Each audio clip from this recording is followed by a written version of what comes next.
Review final report, a report that the Minister has already accepted. The Honourable Minister of Health.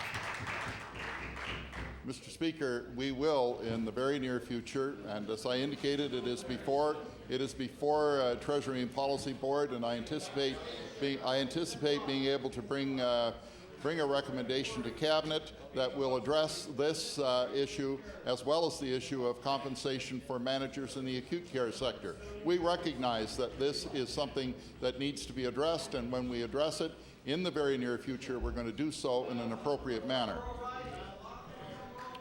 The Honourable Member for Cape Breton Centre.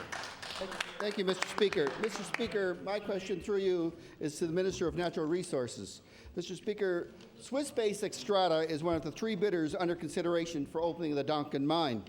As the largest producer of thermal coal in the world, Xstrata is well known in the resource industry, Mr. Speaker.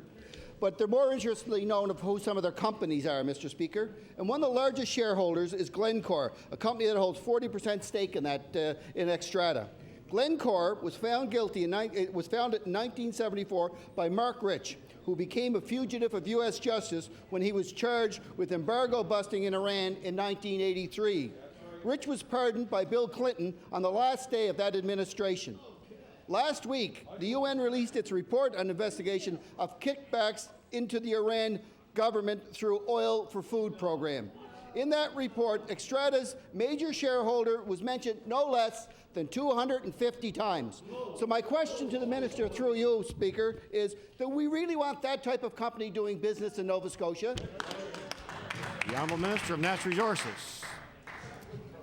Thank you, Mr. Speaker. Mr. Speaker, what we did, we had proposal calls for the Donkin resource. We've evaluated the 3 proposals that's in, Mr. Speaker. What we want is a good, solid company that's going to use the resource from our province and create jobs in this province, Mr. Speaker. Now, Member Cape Breton Centre on your first supplementary.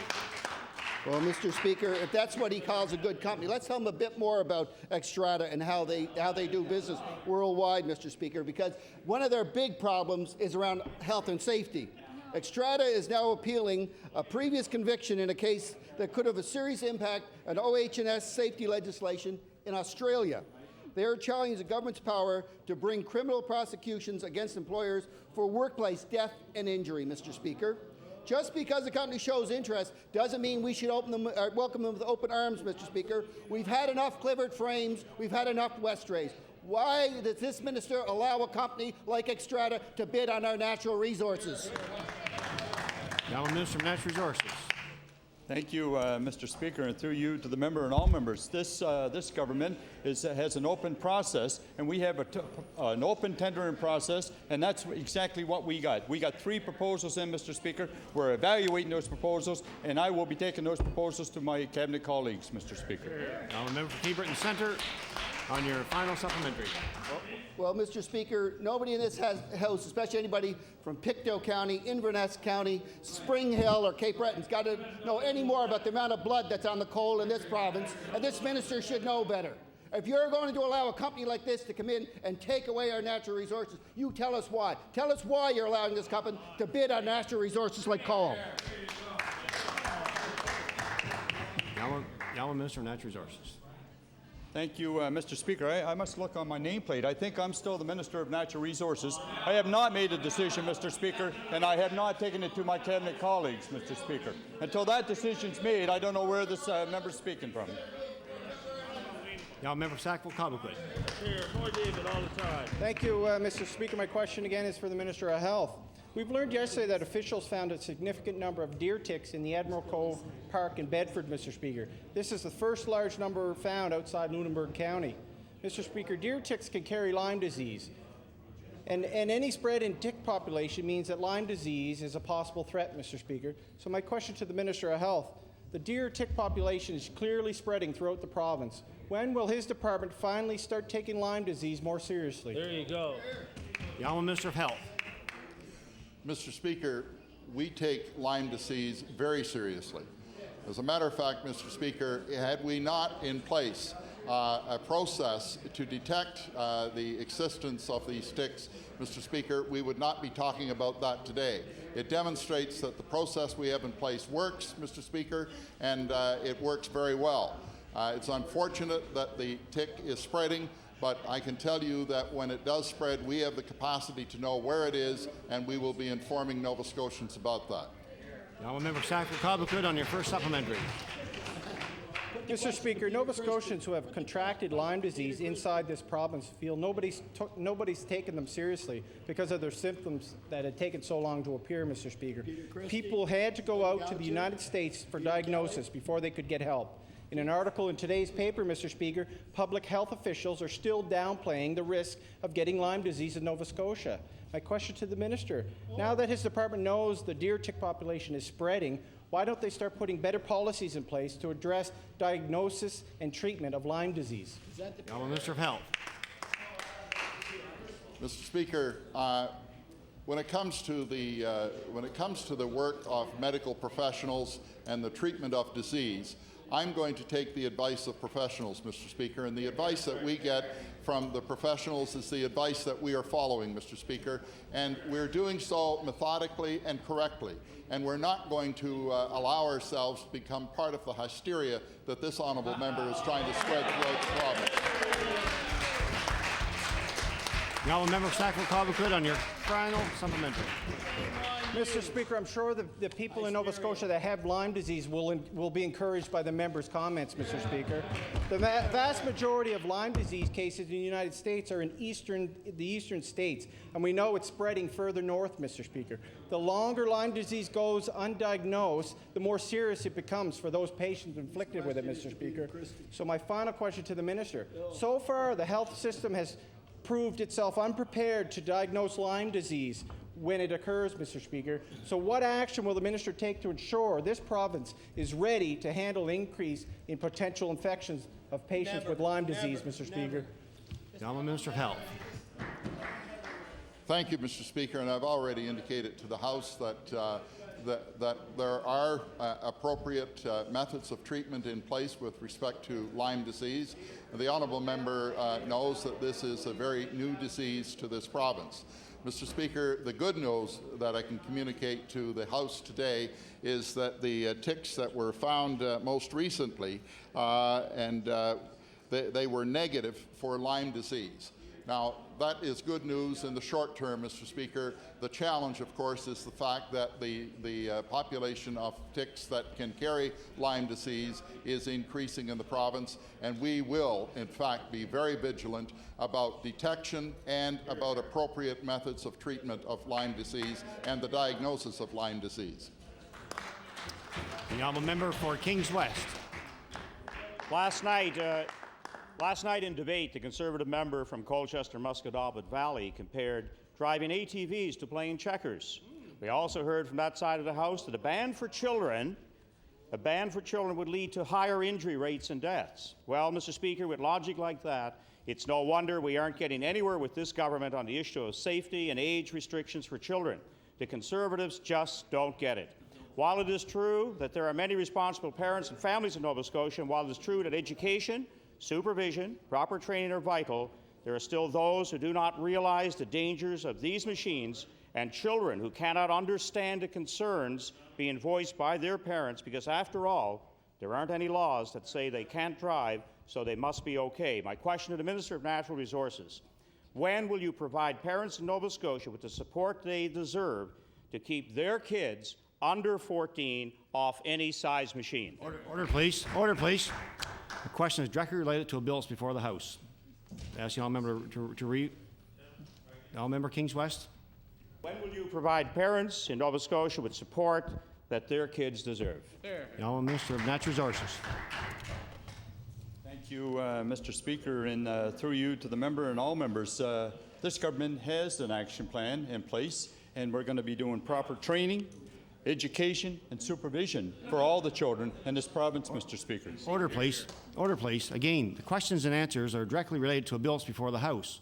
If the honourable members want to ask some general questions related to safety or whatever around that issue, that's fine. But specific questions and answers towards that bill are not accepted other than second reading. The honourable member for Kings West. Mr. Speaker. The doctors across the province, with the exception of the minister's mythical doctor friend, we still can't seem to get a name for, have begged for age restrictions. Just as recent as Tuesday, they were calling the government's thinking on this appalling. The minister and the premier say that age restrictions would never be enforceable.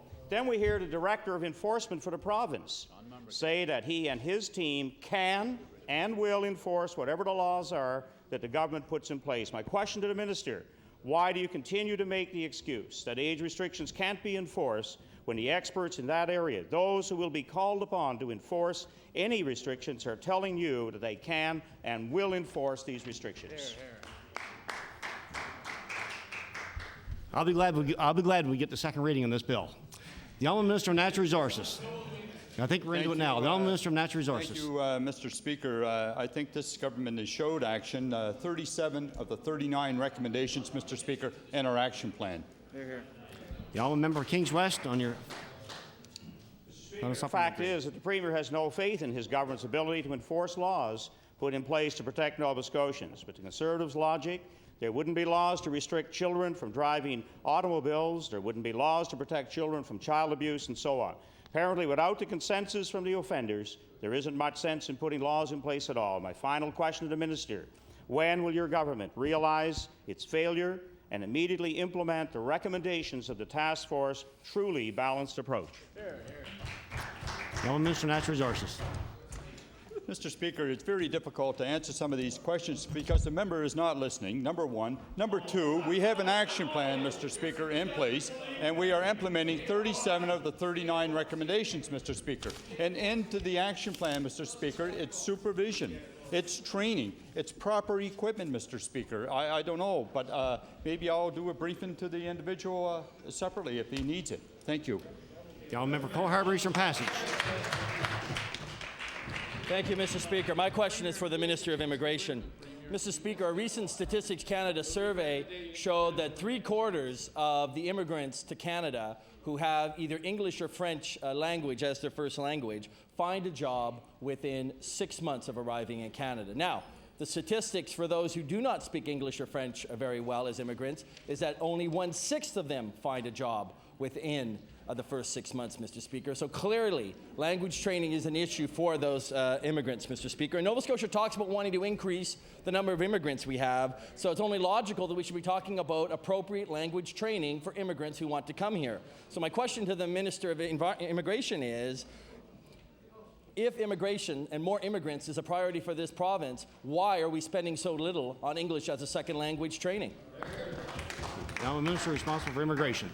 Thank you very much, Mr. Speaker. And Mr. Speaker, I couldn't agree more with the member's question, and that is that we want to be spending more dollars on English as a second language.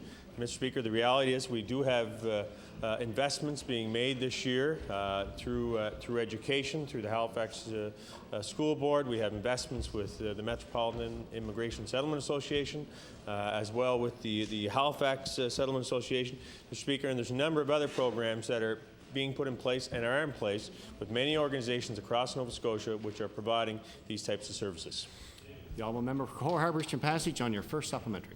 You know, far be it from me as an MLA from HRM to point out to the minister that almost every one of those groups he mentioned is a Halifax organization, which doesn't really help with bringing immigrants to the rest of the province. And on top of that, Mr. Speaker, what he's talking about in this year's budget is $515,000 that his department is spending on English as a second language. Now, Mr. Speaker, let's compare that to Manitoba, with a similar population in Nova Scotia, who is spending $5 million in this year to spend on English as a second language. That's 10 times the amount. Now, what does that mean when we talk about the number of immigrants? In this year, to June 05, Manitoba had over 7,600 immigrants come to that province. We've had 1,700. Clearly, there is a correlation between the amount of money we spend on English as a second language and the number of immigrants who are willing to come to this province. So I want to ask this minister, why are we spending 1/10 the ESL money that Manitoba is, and clearly, what is he going to do to ensure we don't lose this battle for immigrants? Honourable Minister responsible for immigration. Mr. Speaker, indeed, I'm very proud of our immigration strategy we have put forward this year. I'm very proud of the fact that we have a new office, Mr. Speaker. The reality is we're making significant progress with respect to drawing more immigrants here to our province, Mr. Speaker, who are contributing to the cultural fabric of our province, to the economic fabric. Mr. Speaker, the fact is we are not Manitoba. But yet, Mr. Speaker, the fact is we hope to see that number of immigrants someday coming to our province. I've had the opportunity to go to Manitoba to speak firsthand with individuals there. Mr. Speaker, indeed, I believe we will be spending more money in the future with regards to ESL, and I believe, Mr. Speaker, at the end of the day, we'll be better for it. Member Cole-Harbour, some passage on your final supplementary. Thank you, Mr. Speaker. My final question is for the Minister of Education. Mr. Speaker, Nova Scotia does not recognize English as a second language as a core curriculum course that could be used to ensure that we have proper investment in English as a second language for those immigrants who are coming to Nova Scotia. I've had in my own area schools that have had to fundraise or find extra funds in order to pay for ESL services. We spend, as a province, less than $500,000 a year on ESL in our school system. So I want to ask the Minister of Education, when will the Department of Education fund ESL properly for those immigrants coming to Nova Scotia? The Honourable Minister of Education.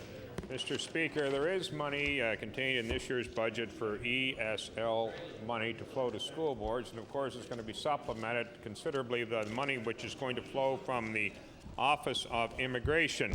I think the honourable member is selling the school system short when he does not recognize all of the other money that goes into public education, which goes on a pure student basis that is available particularly for the young learners in the public schools. The second thing, Mr. Speaker, that I want to draw is that we provide, as a government, nearly $7 million to the adult high school, which helps more than 5,000 Nova Scotians improve their education. Mr. Speaker, immigrants are welcome in those courses. The honourable member for Hants East. Thank you, Mr. Speaker. Order, please. Order, please. Honourable member Hants East. Thank you, Mr. Speaker. My question will be for the minister who has checked and is still the Minister of Natural Resources. Mr. Speaker, the Minister's Department has announced that it will be closing the Chester Grant Fire Depot and moving the staff to Lunenburg. The local representative for the Nova Scotia Woodlot Owners Association has said closing the depot is going to leave local residents and woodlots more vulnerable to fire. Department staff has said that they will place staff at Graves Island during the fire season, but this isn't where the woodlots are, and they add 16 kilometers to the response distance, Mr. Speaker. So my question to the minister, why are you not listening to the concern of residents and woodlot owners? Here, here. The Honourable Minister of Natural Resources. Thank you, Mr. Speaker, and to you, to the honourable member. I can tell that member that I have had constant dialogue with the member from Chester St. Margaret's. Good member. Mr. Speaker, I've agreed to have a meeting with the community, representatives from the fire departments in the community, and we are looking at alternative plans for that community, Mr. Speaker. The honourable member for Hants East on your first supplementary. Thank you, Mr. Speaker. Closing this depot poses problems in getting firefighting equipment to the scenes of fires and increases the risk to woodlands.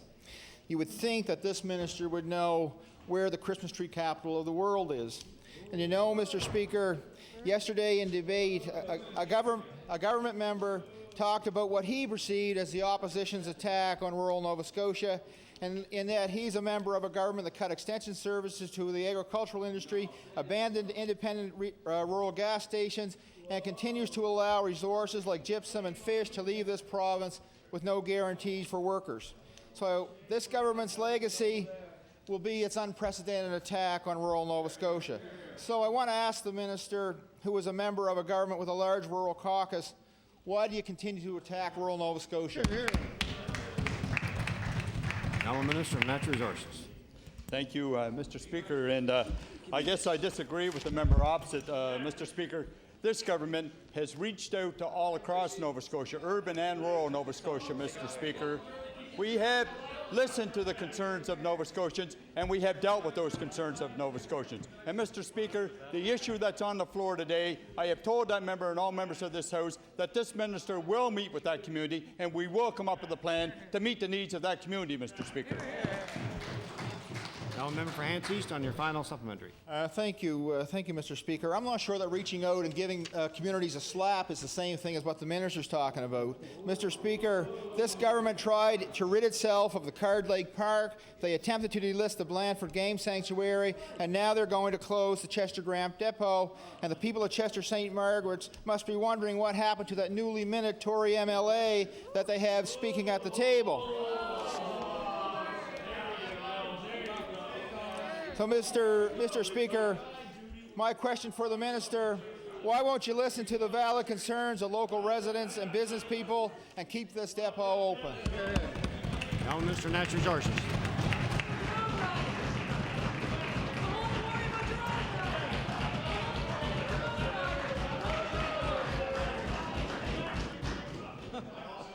Thank Please. you. Thank you. Order, folks. please. Now, Mr. Natural Resources. Mr. Speaker, yeah, throw the sign. Mr. Speaker, I can assure that all members of this House that I hear the member from Chester St. Margaret's very loud and clear. And Mr. Speaker, we are meeting with the people of Chester St. Margaret's, but Mr. Speaker, I can tell you and all members of this House, we're not like that party, Mr. Speaker. No way! We do we're not not. say No, one we're thing not. one day and another thing another day, and on mining, Mr. Speaker, for one instance.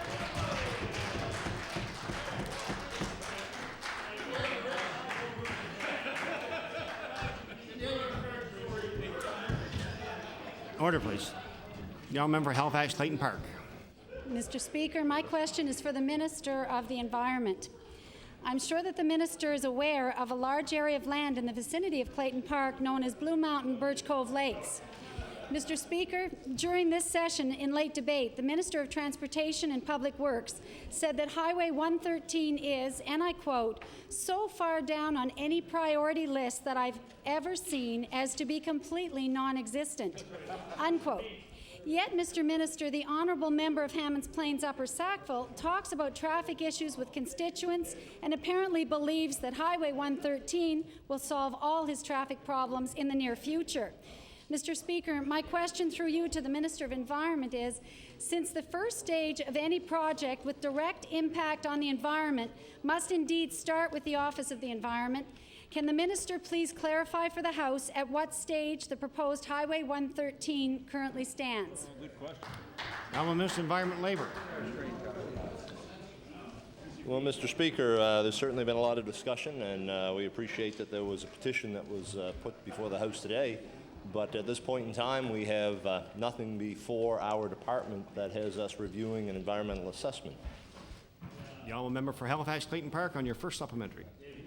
Mr. Speaker, Highway 113 has already had more than its share of controversy. I would like to let all members know that the actual purpose for the highway has changed. Originally, it was said to be for construction, and now it's being described as a corridor preservation project. I can only assume this is because the actual highway is not on the list of construction for more than 20 years. Mr. Speaker, my question now is to the Minister of Transportation. If, in fact, the purpose is now to preserve the corridor, and under the Environment Act, all impacts are weighed and judged against the purpose, what date has your department set to begin all of the research over again based on this change in purpose? Now, Minister of Transportation and Public Works.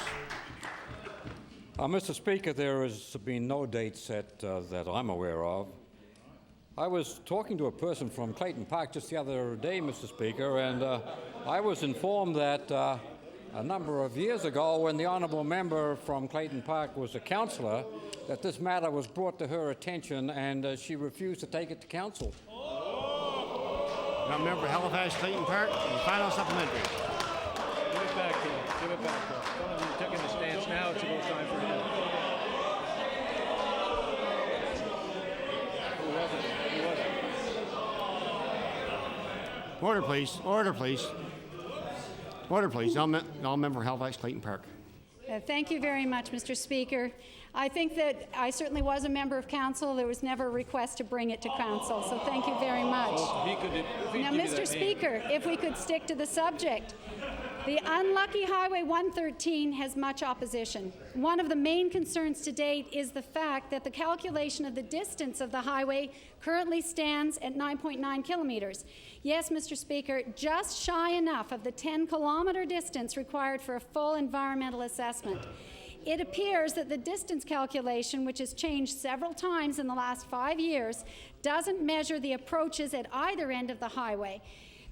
These seem to have been removed from the distance calculation entirely.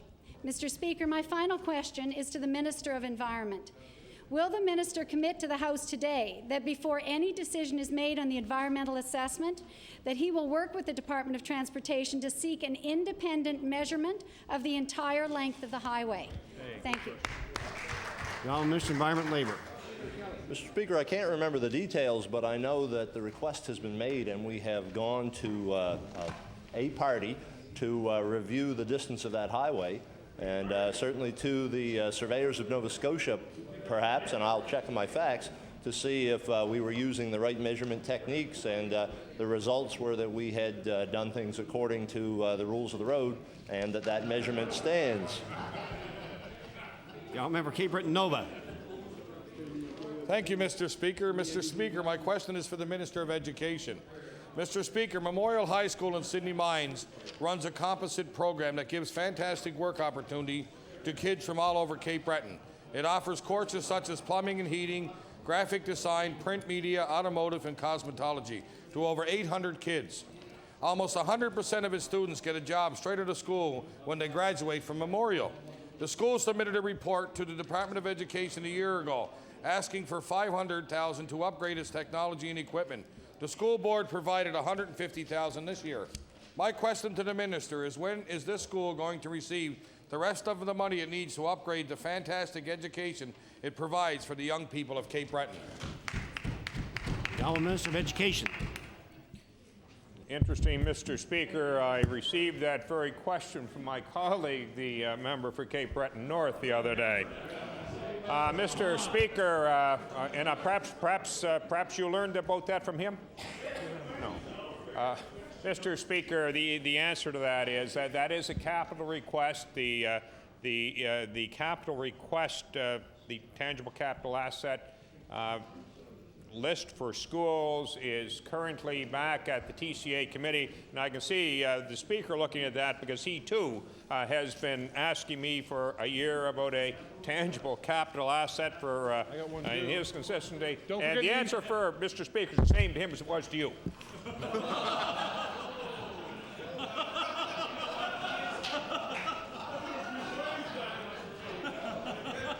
Y'all member Cape Breton Nova, on your first supplementary. Hope you have better luck than I did. Thank you, Mr. Speaker. But, Mr. Speaker, this is a fantastic school in Cape Breton for young people. It's a very unique school, one of the only schools in the province of Nova Scotia, Mr. Speaker. Mr. Speaker, according to the school board, Premier John Ham recently visited the school and told the board that they can expect an answer on the report in not too distant future.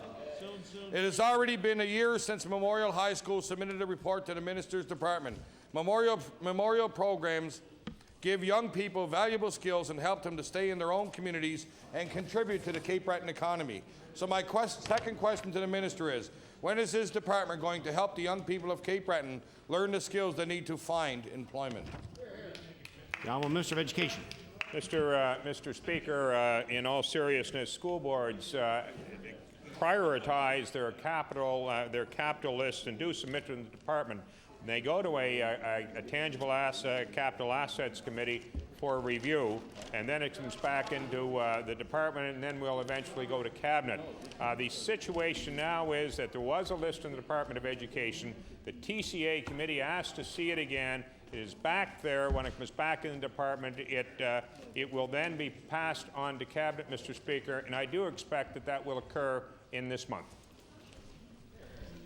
Y'all member Cape Breton Nova on the final supplementary. Well, Mr. Speaker, maybe I'll put it in the way a sense like this. This is a unique capital project because this is a unique school in the programs that they provide to the young people of Cape Breton. Mr. Speaker, giving Memorial High School $350,000 to upgrade its equipment is an investment in the future of Cape Breton. a small investment that will pay off for years to come. And yet the school has been waiting for over a year for an answer for this request. So my final question to the minister is, when can the staff and students at Memorial High School expect a response from his department as promised by the Premier recently? The Honourable Minister of Education. Mr. Speaker, that particular list is dealt with in every 2 years, so the fact that it came in last year was not a year where those lists were being considered, the school requests. As I said to for the honourable member, Mr. Speaker, the priority list has now been returned to the TCA committee. It will be coming back to the Department of Education. I expect to receive it very, very shortly, and I will be taking that list to Cabinet, Mr. Speaker, and I hope to be able to do that in the month of November. The honourable member for Kings West. Mr. Speaker, the Premier is a medical doctor. He had a practice at one time where his overriding concern was the health and well-being of his patients. As a doctor, he has an obligation, but as a Premier, he also has an obligation to protect Nova Scotians from undue harm. In the case of ATVs, the Premier must provide rules and regulations on private citizens in order to protect their safety. At least that is what we hope will happen. In the case of VLTs, the government regulates itself. These machines are rightly called the crack cocaine of gambling. So my question to the Premier, given the harm that VLTs inflict on Nova Scotians, does he believe he has a duty to protect Nova Scotians from the harm of VLTs? The Honourable the Premier. Yes, Mr. Speaker, and we have the most progressive VLT program in the entire country. It has been acknowledged by many experts outside of our province as being the most progressive approach to what is a scourge, Mr. Speaker. The government acknowledges the fact that VLTs are a problem. Mr. Speaker, you know, it's interesting. It's interesting, Mr. Speaker. I consider him authoritative. There are those in the House who would have you come to the conclusion that the government could get rid of the machines. I remember, for example, Mr. Speaker, I live in a small town, and I had an opportunity the other day to speak with a police officer in my small town. And I asked him a question. I said, I know that today there are 3 locations in our small town where there are VLTs. I said, can you tell me how many locations there were when the VLTs in this province were not regulated and illegal? There were, he said to me, there were 4 locations, Mr. Speaker. You do not get rid of these machines in small towns or in this city by simply saying that government is going to get rid of them. Mr. Speaker, they will still be with us. Member Kings West on your first supplementary. Well, we'll try again. VLTs are called the crack cocaine of gambling for good reason.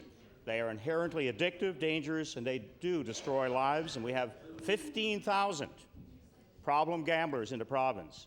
Crack cocaine is illegal. So should VLTs be. VLTs are not harmless entertainment. In effect, the government is peddling crack cocaine. When the Premier had a medical practice, he had a duty of care to provide for the safety of his patients. The Hippocratic Oath dictates that he must do no harm. Well, Premier, you have a duty of care to protect Nova Scotians from the crack cocaine of gambling.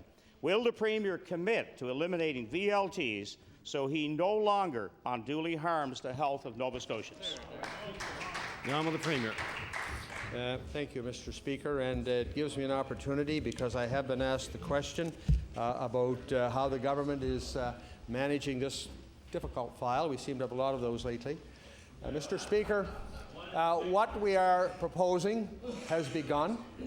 We, this very week, have taken 800 machines out of service in our province. That will allow us, Mr. Speaker, now to start modifying the remaining machines. We will be slowing them down, taking out the stop buttons. We're looking at a card lock program, Mr. Speaker, and we will be also investigating other ways in which we can make the machines less addictive. For most users of the machine, Mr. Speaker, it is a form of entertainment. Unfortunately, as the member opposite has brought to the attention of the House, for many users, it is an addiction, Mr. Speaker. We will address the addictive properties, Mr. Speaker, and return the industry to one of entertainment. Now, a member for Kings West on your final supplementary. Well, Mr. Premier, you had a chance, like South Carolina, to do the right thing. These machines were made more efficient by this government. They maximized their addictive qualities, and while some minor steps have been taken, government will still get the bulk of their gambling revenues from VLTs. Mr. Speaker, this government and this Premier have a duty of care to protect Nova Scotians from VLTs. Will the Premier finally admit that he has a duty of care, provide for the safety of Nova Scotians by eliminating VLTs, not reducing them, but eliminating them?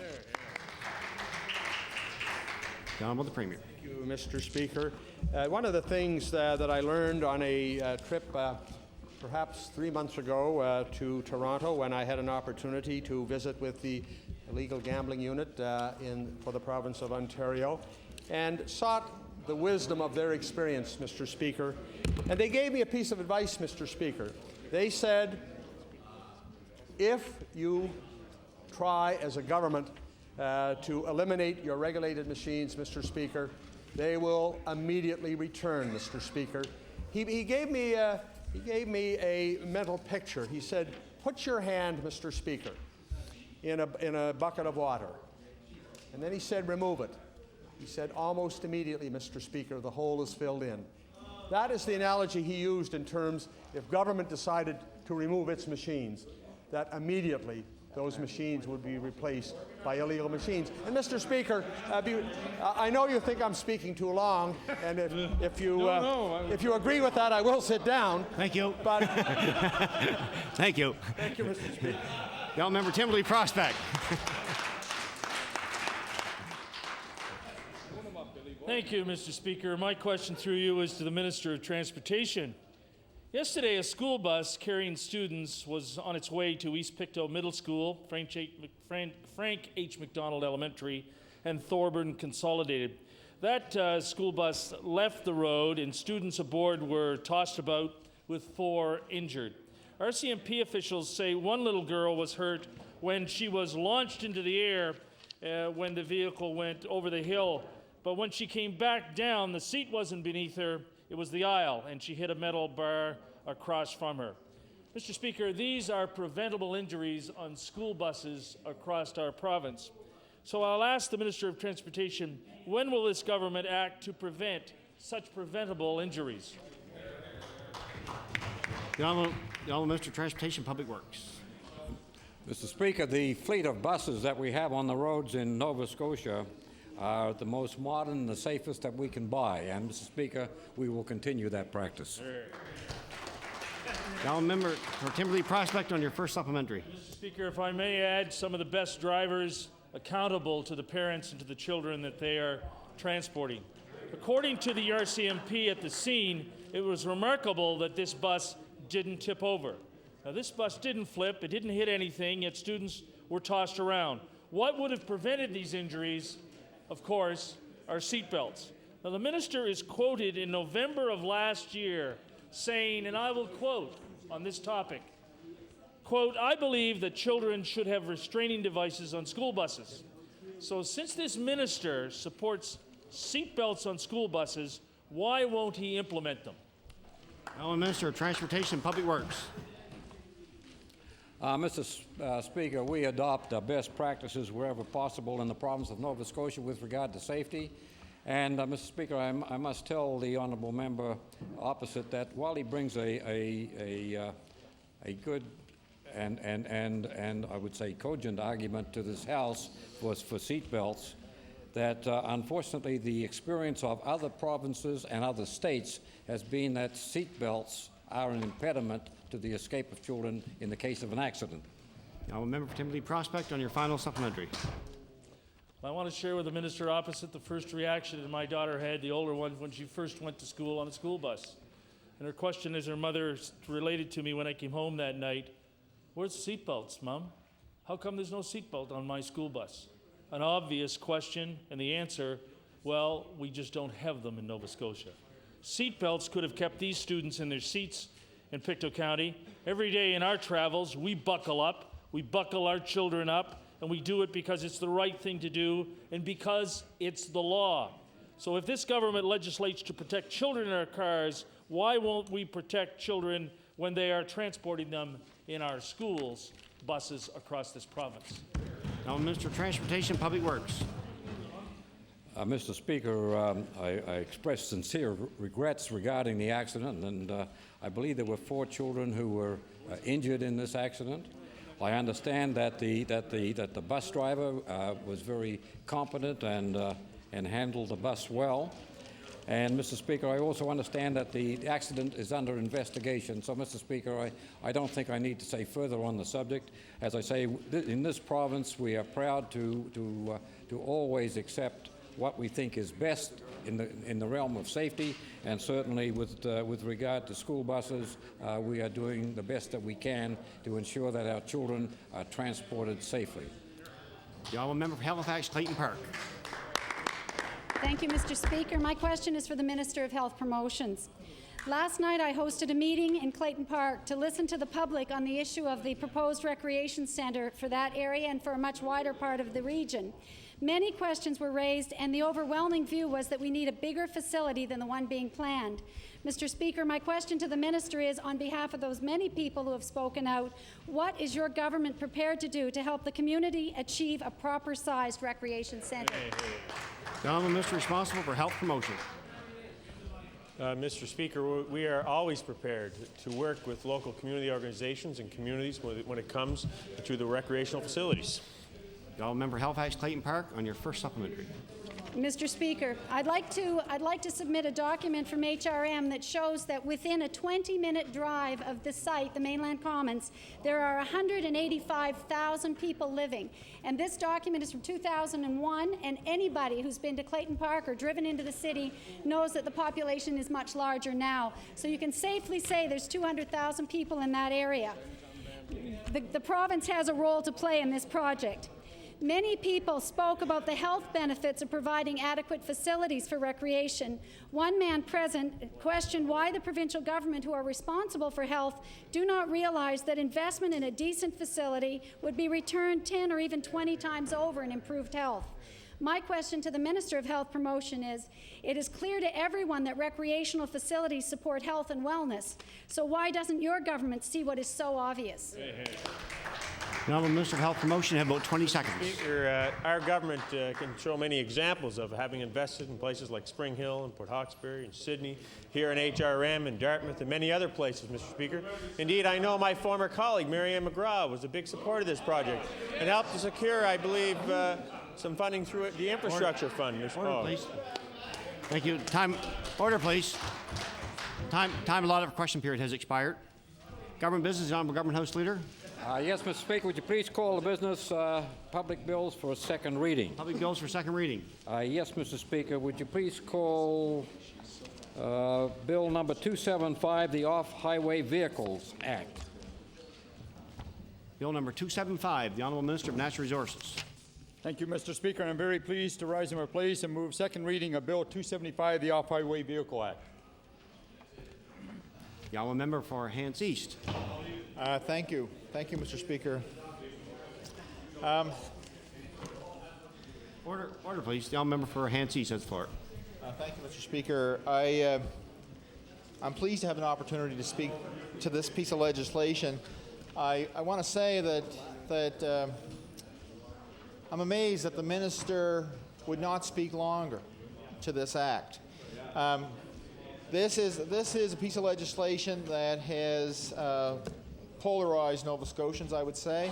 And I think that the minister could actually speak to why he believes his act is the right way to go in the province of Nova Scotia, and it's almost the same, Mr. Speaker. Matter of fact, it's worse than the announcement of the action plan back in October. Order, please. Order, please. The Honourable Member Hants East has the floor. It's worse than when the minister announced his action plan back in October, when he told the media that he could only stay 10 minutes because he had to attend a caucus meeting.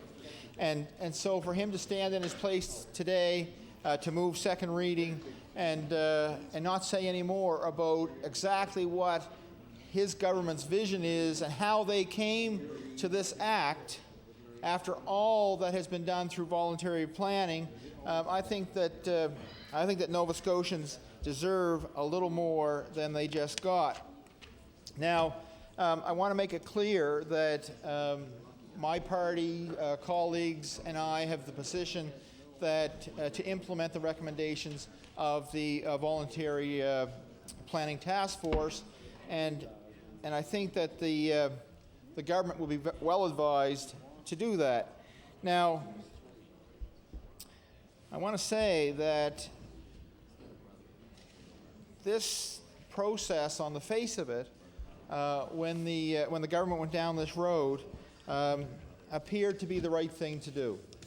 That concern over ATVs and their use or abuse is one that obviously brought the government to a point of putting together this task force. And I can remember, I think back in 1999, perhaps, it might have been 1998, but I can remember speaking with the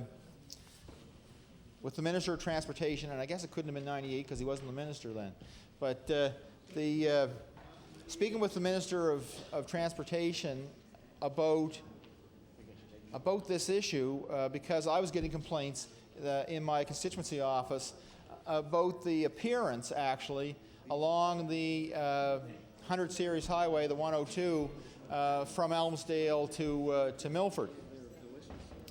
And so I went to the minister and I said, look, I'm starting to get some complaints from people about all-terrain vehicle use along the highway.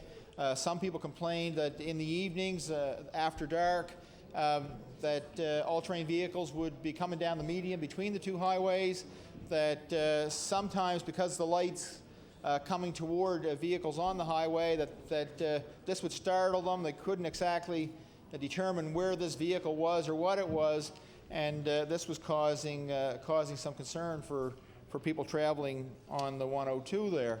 And so the minister said, well, I think we may be bringing a bill in to the House this fall, and that's probably about 2001, I would say. And he said, because I'm getting some concerns in my constituency as well. So nothing happened. The fall came, no bill came, and I think it was additional pressure from constituents of government members that people were raising the concern about what was being done with all-terrain vehicles in those constituencies, and that finally moved the government to the voluntary task force. Now, you can say this was an appropriate step, that this was the right thing to do, and it was, Mr. Speaker. It was the right thing to do, only if you intended to listen to the recommendations of the task force when they came forward. And what this appears to have been was a tactic. It was a strategy. It was a way to take pressure off the government so that they didn't have to deal with the voluntary task force report, certainly trying to take it off the burner in an election year in 2003. But at some point, the rubber hits the road, and you actually got to come forward with some action. Now, I think the government held off about as long as they could. They allowed about a year to go by after the report was tabled, and it gathered dust. And I think that they felt the pressure to actually do something with a report that they had asked for. Now, the objectives of this task force: review and consider the information outlined in the paper, strategies to promote the responsible use of off-highway vehicles in Nova Scotia, and a starting point for initiating broad public consultation. Develop and implement a provincial consultation strategy to solicit public input on off-highway vehicles and relates to key issues of public and government concerns. including public health and safety, liability, environmental impacts, property rights, public and private land use, user conflict, and opportunities for responsible OHV use. Well, I think we all know that in any number, if we were to say that there's 40,000 all-terrain vehicles in Nova Scotia, and that's the number that seems to be tossed around the most, that not all people who own all-terrain vehicles are a problem with all-terrain vehicles. And we had problems in the village of Enfield, where I live. People going down the middle of the highway at 2 in the morning with no muffler. That didn't actually warm the cockles of anybody's hearts in the village. And we had we had some public meetings, the RCMP attended, and there was an effort on behalf of the community. And I was surprised, actually, at the reactions of some people in my community who actually felt that once you kind of got beyond the outskirts of the village, it was kind of no man's land, and that it was okay to ride those all-terrain vehicles there. One of the problems I found with that was that I was one of the people who lived in no man's land. And that this notion that, as long as you're out of sight, out of mind, out of the main part of the community, that it really wasn't a problem. But, Mr. Speaker, for me, it's nothing to see 4 or 5 all-terrain vehicles on a Saturday or Sunday afternoon going right up the middle of a public highway, 80 kilometers an hour. The other evening, I watched 2. Actually, I heard them before I ever saw them for quite a while. But they went up by my place, I would say somewhere in the 80 kilometer, 100 kilometer an hour range, abreast, side by side, right up the middle of the highway, and in an area between 2 hills, so that any car or any vehicle coming over those hills was going to run into one of these drivers. And so when people raise concerns about how responsible all-terrain vehicle drivers are, these are the issues. I think that similar issues came before the task force to let them know that there are people who are responsible, but there are those who are not, and you can't rely on luck to survive an accident with one of these vehicles. Now, I think that I would recognize some movement by the government in their bill in the sense of getting written permission. I have to say that is a move that was recommended by the task force. It was one that was adopted by the minister in his bill, and I have to applaud him for that. And I know that there was a reduction in the amnesty, for getting vehicles registered. At least I didn't see anything in the bill, and maybe when the minister stands to close debate, he'll respond. But around the issue of a larger license plate, so you actually can identify the vehicle. But that was another issue raised by the task force, but I don't see it. But I think the issue around what age you should allow people to use these machines is an area where the government dropped the ball, Mr. Speaker. And there has been a medical community that has voiced their concern on this loudly and clearly. And I have to say that I'm amazed that the minister and the government seem to have turned a deaf ear to those concerns. I don't know why they would do that. I know since I became elected in 1998, you always seek the best information that you can when you're drafting legislation, when you're trying to come up with public policy. And so to so closely or so greatly abandon the information from the medical community on the damage that has occurred in the lives of people around injury and death, I haven't been able to grasp why the minister is willing to ignore such a body of information and the specialists who speak to this. I mean, the province moved, and actually surprised me, when they moved to smoke-free places legislation in the timely manner that they did. They listened to the medical community on this, and that was appropriate. But why they seem to have abandoned the medical community in this regard, I don't know. But I want the minister, and I want to say that I see this bill going to second reading, and we support it going to second reading. But I also see this, I think, as a tactic on the part of the government, because the minister has sought public input on this bill. Voluntary planning was the mechanism that allowed for public input for the government so they could draft a piece of legislation based on that input. And they've decided to ignore that input. Now they're going to say, oh, all of these people who will come, and I'm hoping that the minister's going to be wrong in who comes, but I think they're hoping that it's going to be overwhelmingly people who tend to agree with the minister's bill, and I'm hoping it's going to be the other way. I'm hoping that the people who came out to speak to this voluntary planning group, who had concerns around the use of these vehicles for environmental reasons, for liability reasons, for safety reasons, that these people will come out in droves and speak at law amendments, so that the government will actually have to be shown either to change their legislation or to ignore the people of Nova Scotia.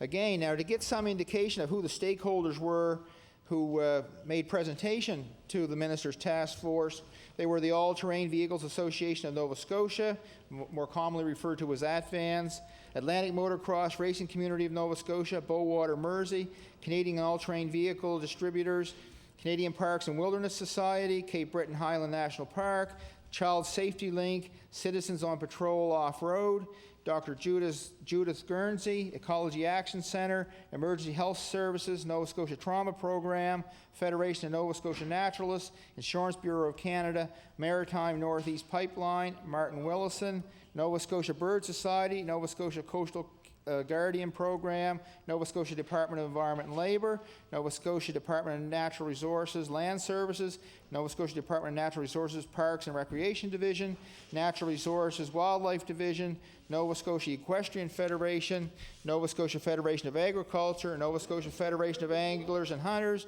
Nova Scotia Nature Trust, Nova Scotia Safety Council, Nova Scotia Sport and Recreation Commission, Nova Scotia Trails Federation, Nova Scotia Youth Advisory Council, Snowmobilers Association of Nova Scotia, Tourist Industry Association of Nova Scotia, Windsor and Hansport Railway, and Wordsworth Advertising. So I have to say that if these groups that we represent, that are represented here as stakeholders, should be sending a message to the minister before he ever got his legislation drafted. And I was really interested to hear the minister state that, or actually in the press conference yesterday it was stated that the interdepartmental group, or that there were representation from the departments for the government who actually advised the voluntary planning group, the task force. So when the minister indicated that the voluntary planning report, the task force report, had gone to this interdepartmental group and that they were the ones who had come up with the minister's action plan, I wasn't aware at that time that this group had been advising voluntary planning all along. That actually they would be well aware of the task force report before the government ever got it. And actually this was really more of a stalling tactic by the government, because they had their interdepartmental committee advising the task force process, and it really should have been very simple actually for the government to adopt the task force report, because the task force was being written with the interdepartmental committee at their side all along. Now, how much time do I have, Mr. Speaker? You have Started at 4:41, member. So, So I've gone how long? 17 minutes. Okay. I've gone longer than I was intending. So what I want to say, I think, to the minister is that in his task force report, there is, on page 35, there is task force analysis and conclusions and background information. If the minister actually would take the time to read that, I think he'd find some interesting information, and I'm not going to take a lot of time. But a couple things I want to make clear to the minister is that it was heard that the argument that more children get injured riding bicycles or playing baseball. While this is true, it is only part of the story. Many more children ride bikes and play baseball than operate ATVs, and more notably, the majority of these injuries are minor, do not require hospitalization, and do not result in death. And although the majority of injury data and much of the recent media has focused on ATV, childhood injuries from snowmobiles are also significant and must be taken into account. More children and youth drive ATVs than snowmobiles. Subsequently, the number of injuries seen from snowmobiling is lower. However, the task force did not take this to mean that snowmobiling is safe for children and youth. In fact, snowmobiling is the third most common cause of recreational injuries, resulting in major trauma in Canada. Studies have documented serious injuries and death among children from snowmobiling. These motorized vehicles require strength, skill, judgment to operate safely. Children under the age of 14 do not consistently recognize, evaluate, and manage risk. They cannot reliably recognize hazardous riding conditions, read the terrain to the degree necessary to ride safely at all times, nor identify, predict, and execute complex decisions on the fly. Because of this, the Voluntary Planning Task Force felt a precautionary approach is necessary to address the risk of injuries among children. Mr. Speaker, all the information that the minister needed to write a better bill was given to him over a year ago. And yet, we still have a piece of legislation in front of us that appears to be written on the fly.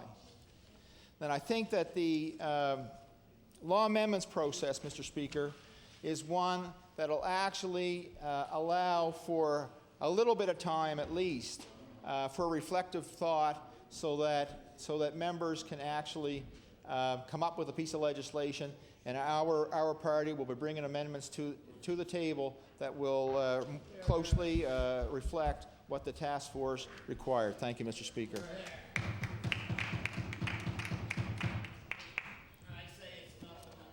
Member for Kings West. Thank you very much, Mr. Speaker. And certainly pleased to rise to my place today and speak on one of the most important pieces of legislation that will require, obviously, amendments based on the bill and the position that we have taken on this issue.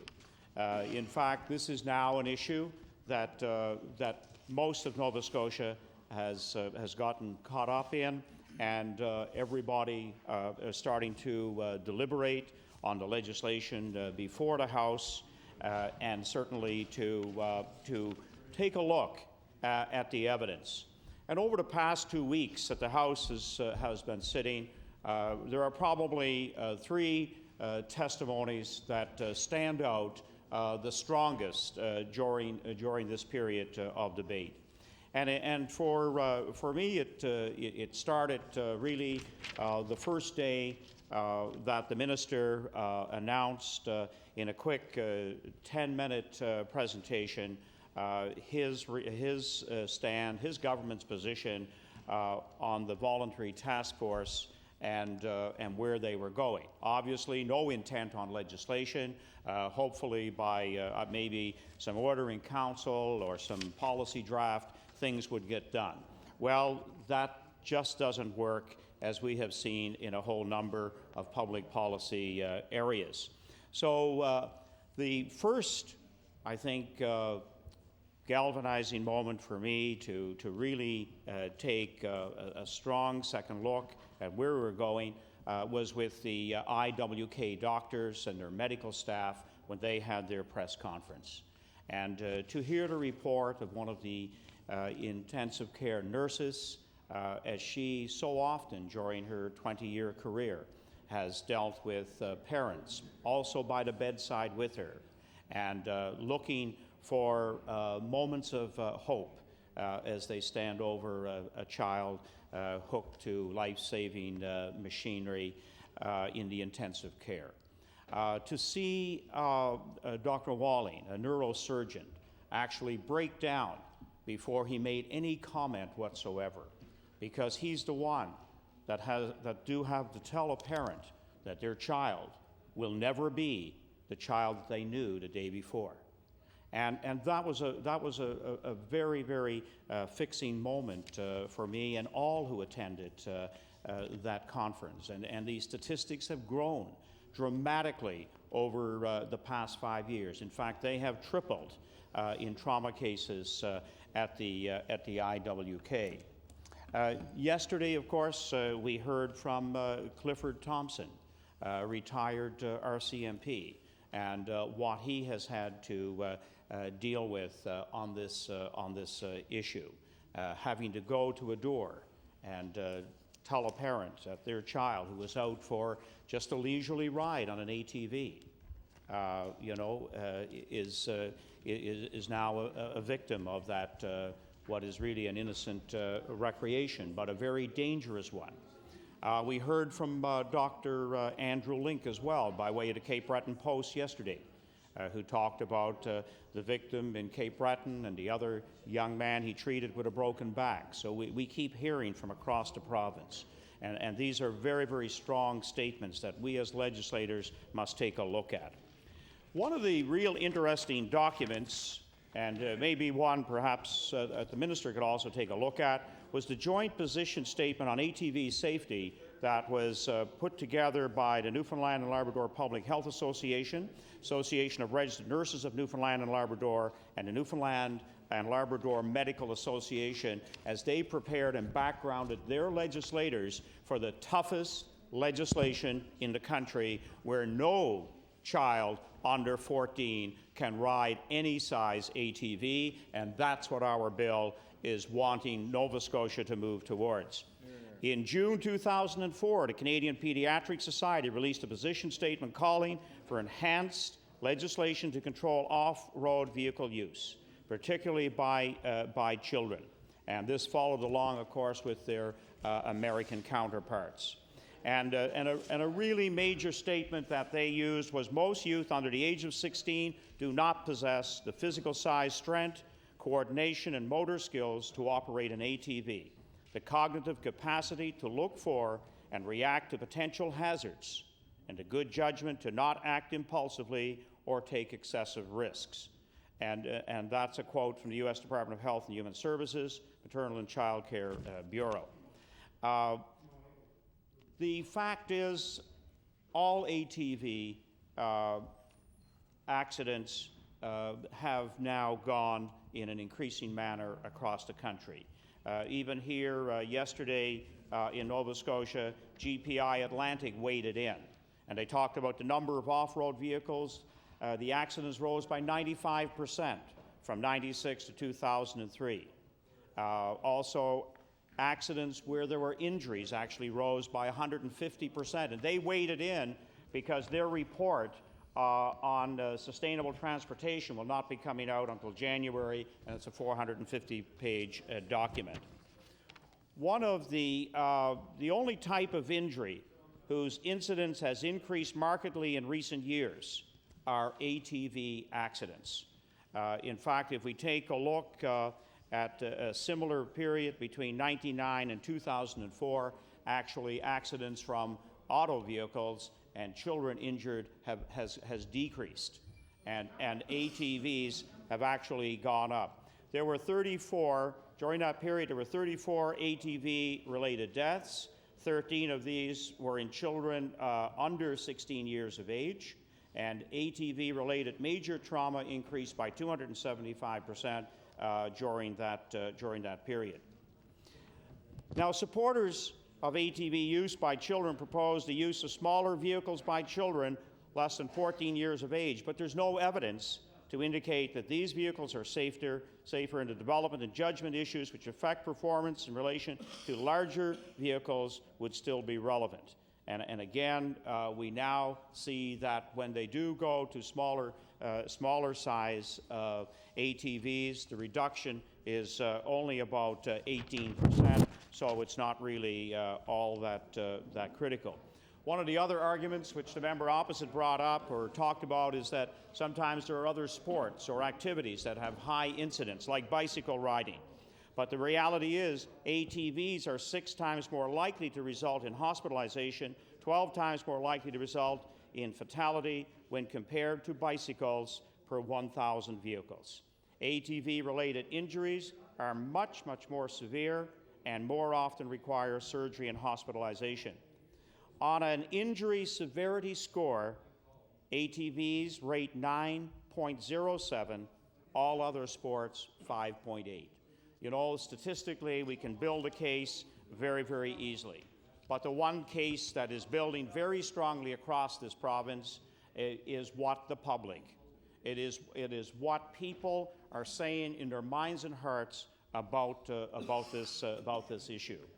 And we also realize and we hear that it is, again, unsupervised children that move out into areas that are indeed wildlife conservation areas. And again, we see damage from young riders in those areas. So it's an area that will go to law amendments, and it is our hope that we will see a strong, balanced piece of legislation come forward that will protect the health and safety of all Nova Scotians, but our children in particular. And with that, I'll share my time with my colleague. Recognize the honourable member for Glace Bay. Thank you, Mr. Speaker. Mr. Speaker, I wish I was pleased to rise and speak about this bill, Bill number 275, the Off-Highway Vehicle Act, but I cannot, Mr. Speaker, as the health critic for the Liberal caucus, support this bill as it's currently written. Mr. Speaker, it's always a sad day when politics trumps good public policy. And Mr. Speaker, we are talking about a bill that is all about politics. It has very little to do with good public policy. Mr. Speaker, perhaps some of the most disturbing comments made with respect to this bill were uttered yesterday by the member for Colchester-Musquodoboit Valley, when he made comments that this is an attack on rural Nova Scotia. Mr. Speaker, are we to assume that people in rural Nova Scotia don't care about safety issues, and in particular about the safety of young children? I don't think so, Mr. Speaker. In fact, I would say that's quite to the contrary, Mr. Speaker. People in rural Nova Scotia do care about their children. They do care about safety, because safety is a province-wide issue and should never be an issue that splits rural Nova Scotia versus urban or suburban Nova Scotia. Mr. Speaker, you know, it's the member for Colchester-Musquodoboit Valley. He's the leader of the coup d'etat. He's the leader of the caucus revolt, Mr. Speaker, over there now. It's not the first time he's ever done it. In 1993, he was elected with a pretty divisive nomination that he beat the mayor of Stewiacke, I think it was. That divided the Tory caucus. There was a lot of dissent at the time within the party. And in the winter of '99, the same member from Colchester-Musquodoboit Valley continued to divide his party then. He led a charge to replace the leader of the third party, who is now the premier, and that was a failed coup attempt that he had at that time, Mr. Speaker. That resulted in his penalty was 6 years on the backbenches. He paid the price then, Mr. Speaker. And then of course there's always the infamous incident where he made up that voice and called the newspaper, Mr. Speaker. I don't know how we can ever forget that. But anyway, Mr. Speaker, as he continues his skill to divide the Conservative Party Order. again... Order. I'll ask the honourable member to speak to the bill. Certainly, Mr. Speaker. As I mentioned, it was that particular member who said that this is an attack with a silly point, Mr. Speaker, that it was an attack on rural Nova Scotia. People in rural Nova Scotians care about safety. Remind the member to speak to the bill, please. Well, it concerns safety and concerns Bill number 275, Mr. Speaker, and that's what the member from Colchester, Musquodoboit Valley was saying is not the case. It is the case. Mr. Speaker, our caucus has received calls from rural Nova Scotia looking for a bill that would do exactly what our bill called for, and that was restrict those under the age of 14 from using ATVs. Mr. Speaker, they do so because they look to government to provide leadership. That's what people are looking for, and support. People are looking for us to make the laws so that they can tell their children, no, you can't ride an ATV when you're under the age of 14 because it's a law. So, Mr. Speaker, why wouldn't we provide the one main tool that parents are looking for us to provide? A law. That's what they want them to do. And the regulations are an important tool in education and motivation. They promote safer practices. They reduce the number of children and youth who incur ATV-related injuries, Mr. Speaker. You know, we have a responsibility to do that in this House. We've done it, for instance, under the Motor Vehicle Act. We've said that you can't drive a car until you're 16 years of age. We made the law. We give the parents the tool that they need. You can't say parents are irresponsible when they do that. No, parents aren't irresponsible when they do that. But when they have that tool, when they have the resources necessary, such as a law, Mr. Speaker, it makes it a heck of a lot easier, that's for sure. We've all heard the heart-wrenching tales of physicians and surgeons, Mr. Speaker, holding the hands of dying children because, you know, there was nothing else they could do, Mr. Speaker. I'm sure that has to be the worst feeling in the world for a doctor. So why would we not ensure that our legislation provides them the support they need so that we can minimize that amount of grief? There's an old adage, Mr. Speaker, you know, that the doctor is always right. But in this case, nobody's listening to the doctors at all. Not even the doctors listening to the doctors, Mr. Speaker. These are, you know, families have been torn apart in this province. Our caucus cannot support Bill 275 as it's presented. This government can do better. This government has to do better because Nova Scotians deserve nothing less. Children in this province deserve nothing less. The government has broadly consulted on this issue. A task force report was produced. The task force was as clear could be in its recommendation. No one under the age of 14 should be on an ATV, period, Mr. Speaker. So why does this government continue to ignore professional advice at the expense of a few backbenchers? Why is this government refusing to protect the children of our province, Mr. Speaker? You know, our caucus cannot support Bill 275 as presented. That's because we know this government should, and this government has to do better, Mr. Speaker. Thank you very much.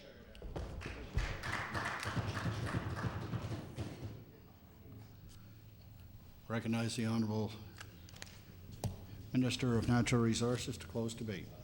Thank you, Mr. Speaker. I've listened very intently to the debate on second reading of Bill 275. Mr. Speaker, I'm very pleased to have presented this bill to the House of Assembly. This bill is all about children's safety and safety of all off-highway vehicle operators, Mr. Speaker. It's about education. It's about training. It's about supervision. And Mr. Speaker, it's to implement what the Off-Highway Vehicle Task Force recommended to this government. Mr. Speaker, he asked for age 16. Age 16's into the bill. He said 14 and 15 under direct supervision. He asked for closed courses under 14. It's into the bill.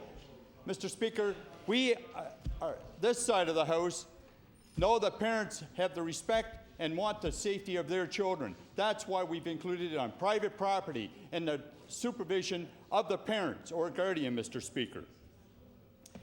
Mr. Speaker, we intend fully to have an advisory board from all across, from all spectrums of this province, Mr. Speaker, to work with the interdepartmental group with our action plan. And Mr. Speaker, I'm very pleased to be standing in my place today and tell you that our interdepartmental group is working as we speak, and they have met 3 times this week onto this action plan, Mr. Speaker. And we are moving ahead with the regulations for Bill 265 in our action plan, Mr. Speaker. I've heard numerous talks across the way that this is we're not taking in consideration of the doctors in this province. Mr. Speaker, we have heard the concerns of doctors. We've heard the concerns of the task force, and the task force, we have implemented it in our bill, Mr. Speaker. So, Mr. Speaker, with those few words, I will close debate of 275 and wait for it to go to law amendments. Motion is for second reading on Bill number 275. Is the House ready for the question? Question has been called. All those in favor signify by saying aye. Aye. Contrary minded, nay. Motion is carried. 275, entitled An Act to Amend Chapter 323 of the Revised Statutes 1989, the Off-Highway Vehicles Act. I order that this bill be referred to the Committee on Law Amendments. I'll recognize the Honourable Government House Leader. Yes, Mr. Speaker. Could I have the concurrence of the House to revert to the order of business presenting reports of committees? It is agreed. Thank you, Mr. Speaker. Mr. Speaker, on behalf of the Chairman of the Committee on Law Amendments, I'm directed to report that the committee has met and considered the following bill. Bill number 252, an Act to amend Chapter 1, 1992 supplement of the Revised Statutes 1989, the House of Assembly Act. The committee recommends this bill to the favorable consideration of the House with certain amendments. And, Mr. Speaker, on behalf of the Chairman of the Committee on Law Amendments, I'm directed to report the committee has met and considered the following bill, Bill number 268, an Act respecting pre-primary education. The committee recommends this bill to favorable consideration of the House without amendment.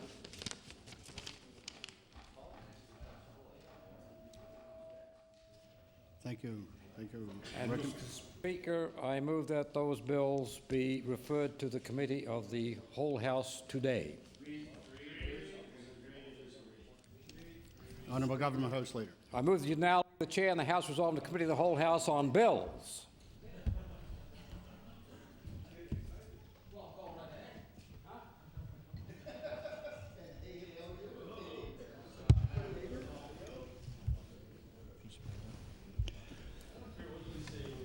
Recognize the Honourable Government House Leader. Mr. Speaker, would you please call Bill 250, the Motor Vehicle Act?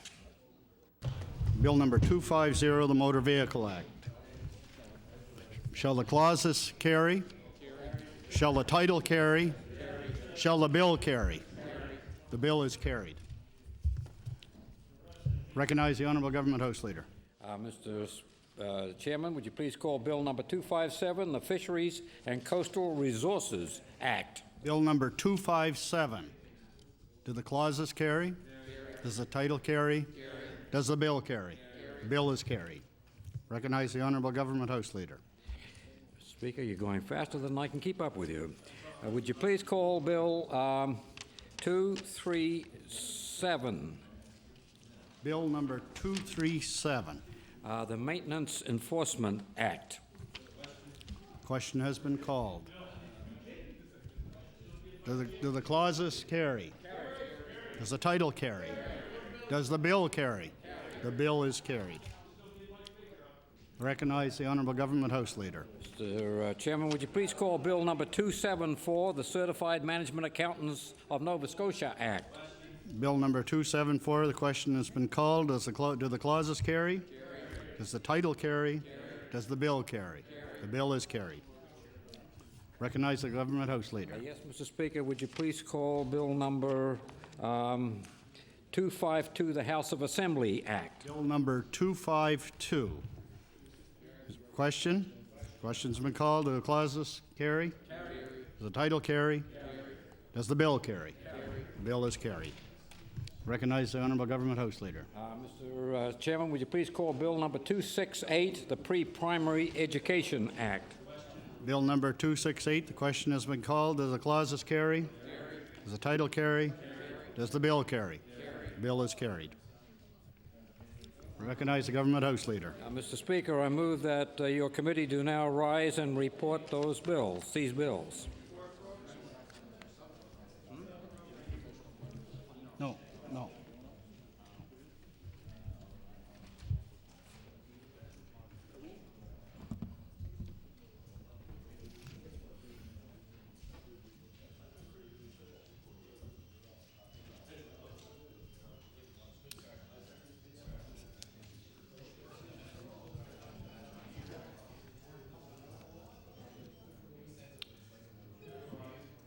Recognize the Honourable Government House Leader. Thank you. Okay. Just one moment, please. Yeah.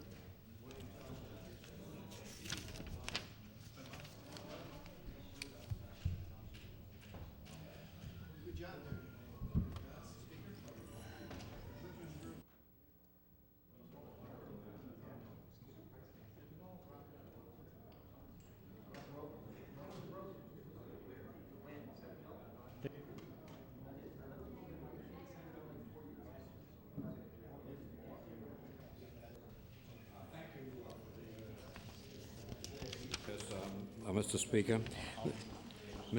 Okay. Mr. Speaker, the Committee of the Whole House on Bills has met, and the Chairman's been instructed to recommend to the favorable consideration of the House the following bills, each without amendment. Those being bills number 250, 257, 237, 274, 252, and 268. When shall these bills be read for a third time? Today. Is it agreed? It is agreed. Those bills will be read today. The Honourable Government House Leader. Mr. Speaker, would you please call the order of business public bills for third reading? Public bills for third reading. Mr. Speaker, would you please call Bill number 225, the Smoke-Free Places Act? Bill number 225. I recognize the House Leader. The Minister, I move third reading of Bill 225. Bill number 225. Recognize the Honourable Member for Halifax Needham. Thank you very much, Mr. Speaker. Mr. Speaker, I won't take a great deal of the House's time speaking on a bill that we basically all agree on and have had a fair amount of debate on to this point, but I did want to make one or two comments on the record about requests that were made in front of the Law Amendments Committee for amendments to the bill that were made by the Canadian Cancer Society of Nova Scotia Division. The Canadian Cancer Society, as always, made a very thoughtful presentation on this legislation to the Law Amendments Committee. They, as part of Smoke Free Nova Scotia, have worked really hard to bring in province-wide smoke-free legislation without exemptions, without exception, and they're to be congratulated for their work. And this bill, in fact, represents a great deal of the time and effort they've put into educating and informing not only members of this legislature, but the public at large about the importance of smoke-free legislation. In their presentation to us, they asked for some additional amendments that would broaden the areas where there would no longer be any smoking. They asked that the Act be amended so that universities would also be designated as schools within the meaning of the Act, so that there would be no smoking on universities, both in university buildings and on the property of universities. And Mr. Speaker, I know that there are at least one, possibly two universities who have already adopted this policy, no smoking on their property, either in buildings or outside. Dalhousie, for example. This is a policy that would be very supportable, but we did not move this amendment at this time simply because we wanted to have a process of some consultation with the universities, and I suspect that if government marshaled its resources to have some dealings with the universities, we would see, in fact, the universities moving in that direction, perhaps without legislation. But this is something that we really do need to take seriously and to look at as a future sort of improvement to the smoke-free situation in the province. Another thing that the Canadian Cancer Society asked for in terms of amendment was to designate group homes and residential settings as either smoke-free places or to require that they provide designated smoking areas. And again, I certainly understand where the Canadian Cancer Society are coming from with respect to that requirement. They clearly want to protect the health of workers, but also the health of residents who don't smoke, who may be in a residence with people who do smoke or in a group home with people who do smoke. Because this suggestion had not been one that had been discussed with government prior to the legislation and is not something that as yet has been discussed then, I think, with the operators of small residential facilities and group homes. We did not move this amendment at this point, but it's something that we certainly are very open to studying and examining and not taking a long time doing either, but to move this forward in a timely fashion because of the importance of protecting people's health. What we did do, Mr. Speaker, in terms of an amendment to the legislation was making it clear that the occupational health and safety regulations, which do provide for the rights of workers to refuse to work in unsafe premises, would definitely be incorporated into the Smoke-Free Public Places Act in a very explicit way, providing more rights to workers who may work in these kinds of facilities to say, I cannot be subjected day in, day out to a lot of smoke, and this is not an acceptable work environment for me. The other thing that the Cancer Society asked for was that the Act be amended to provide the Governor and Council with the power to designate other smoke-free places so that in the future, by order in Council, we could see sports facilities, track and field arenas or stadiums, places like this be designated as smoke-free places under the Act. And in reviewing the existing legislation, it was our view that, in fact, that power may already exist, and in fact does exist within the Act, where the Governor and Council has the ability to designate facilities as smoke-free places. And we would see arenas, track and field stadiums, even playgrounds as meeting that definition. And in fact, you could, in the regulations, define, I suppose, what you meant by a facility to make it a place where recreation occurs. So those are some points I wanted to make. The final point I want to make about probably the one concern that we have here in this caucus about the this legislation is concerns that have been brought to our attention by people who work in the mental health field, particularly in hospital settings where people with very chronic, long-time acute psychiatric disorders, where people have been hospitalized for many, many years, and people who have serious mental health disorders, but also are heavily addicted to tobacco.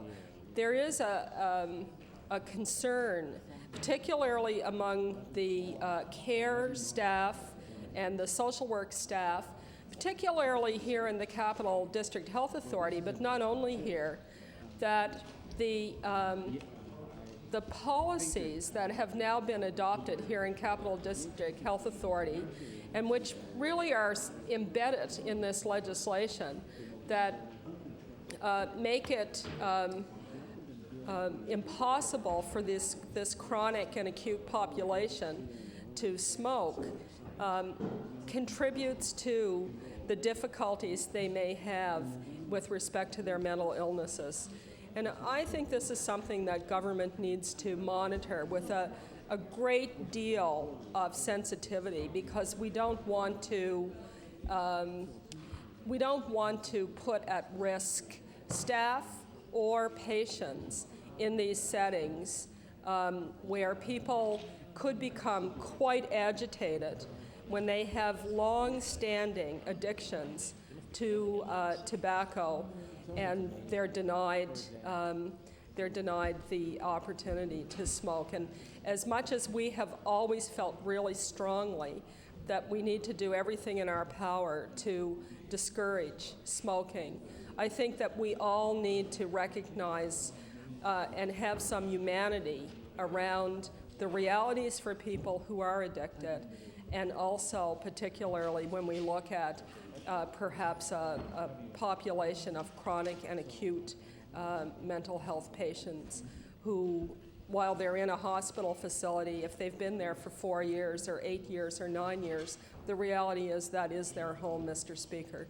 And the intent in this bill is not to deny people who are in their home from the choice of smoking. This legislation does not go that far. So I would ask the Minister of Health and the Minister of Health Promotion certainly to pay some attention as this bill is implemented to the serious concerns of people who work with mental health patients, who have brought that particular issue to me and to members of the NDP caucus, and I would imagine to the members of the government caucus and the third parties caucus as well.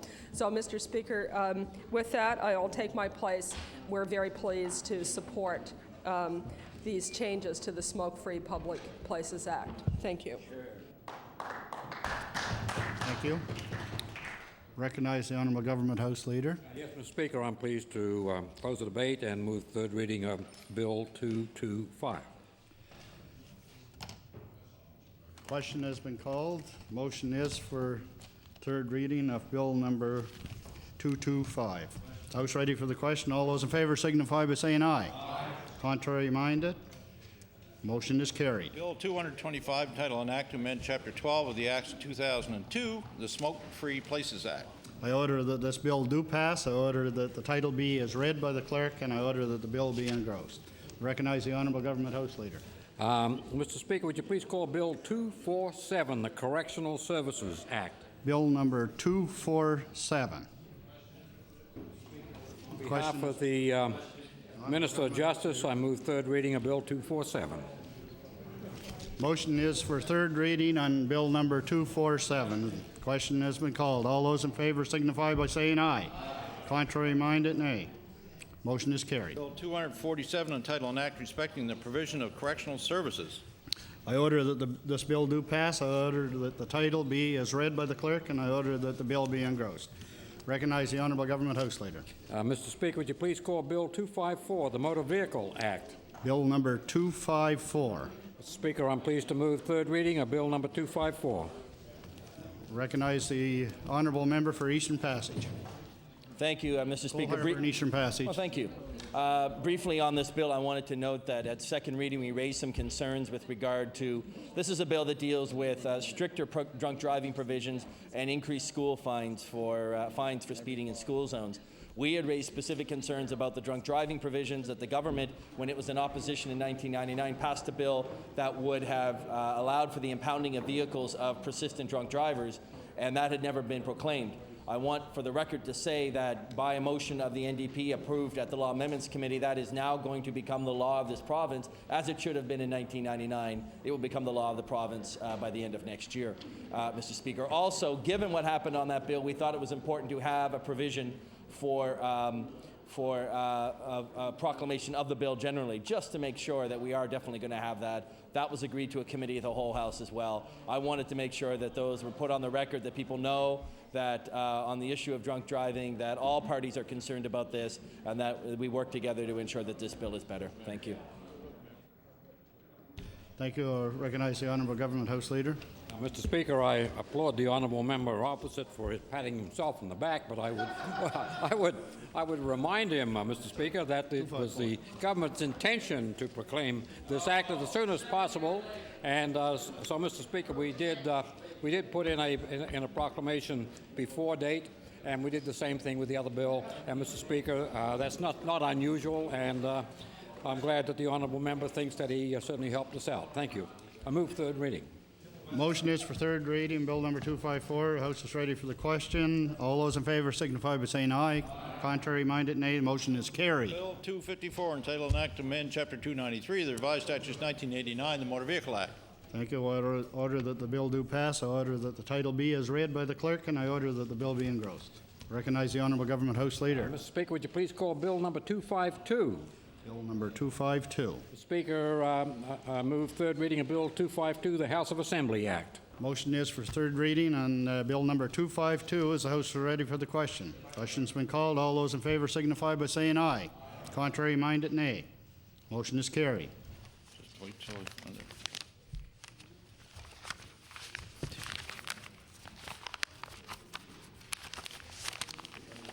Bill 252, entitled An Act to Amend Chapter 1, 1992 Supplement of the Revised Statutes 1989, the House of Assembly Act.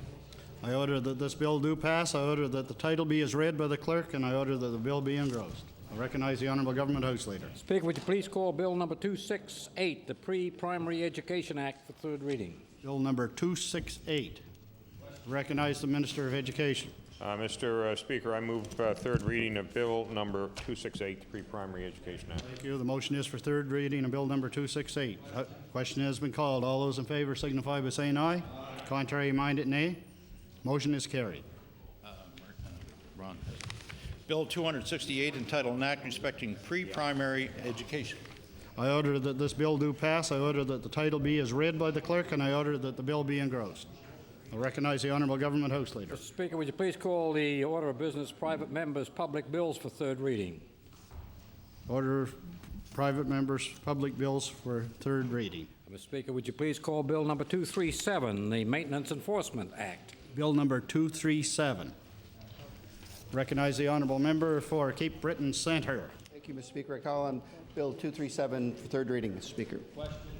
Motion is for third reading on Bill number 237. The House is ready for the question. All those in favour signify by saying aye. Contrary minded, nay.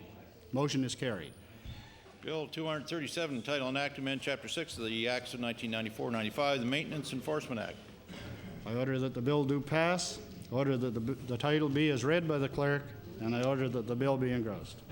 I recognize the Honourable Government House Leader. Yes, Mr. Speaker, would you please call Bill number 274, the Certified Management Accountants of Nova Scotia Act. Bill number 274 for third reading. The question has been called. Is the House ready? All those in favour signify by saying aye. Contrary minded, nay. The motion is carried. Bill 274, entitled An Act Respecting the Society of Management Accountants of Nova Scotia. I order that this bill do pass. I order that the title be as read by the clerk, and I order that the bill be engrossed. I recognize the Honourable Government House Leader. Mr. Speaker, would you please call the Order of Business Private and Local Bills for third reading? Order of Business Private and Local Bills for third reading. Mr. Speaker, would you please call Bill 238, the Cape Breton Family Young Men's Christian Association? Bill number 238. Is the House ready for the question? All those in favour signify by saying aye. Contrary minded, nay. Motion is carried. Bill 238, entitled An Act to Change the Name of the Cape Breton Family Young Men's Christian Association and to amend Chapter 115 of the Acts of 1886 an act respecting the Cape Breton Family Young Men's Christian Association. I order that this bill do pass. I order that the title be as read by the clerk, and I order that the bill be engrossed. I recognize the Honourable Government House Leader. Mr. Speaker, would you please call Bill number 239, the Northern Yacht Club? Bill number 239. I was ready for the question. For the Minister of Energy, Mr. Speaker, I move third reading of Bill number 239. Question's been called on Bill number 239 for third reading. All those in favour signify by saying aye. Contrary minded, nay. Motion is carried. Bill 239, title and act to amend Chapter 141 of the Acts of 1925, an act to incorporate the Northern Yacht Club. I order that this bill do pass. I order that the title be as read by the clerk, and I order that the bill be engrossed. Recognize the Honourable Government House Leader. Would you please call the order of business public bills for third reading? Order of business public bills for third reading. Speaker, would you please call Bill number 257, the Fisheries and Coastal Resources Act? Bill number 257 for third reading. Is the House. I recognize the honourable member for. Okay, I'll recognize the Minister of Fisheries. Thank you, Mr. Speaker. I want to call for third reading of the Fisheries and Coastal Resources Act.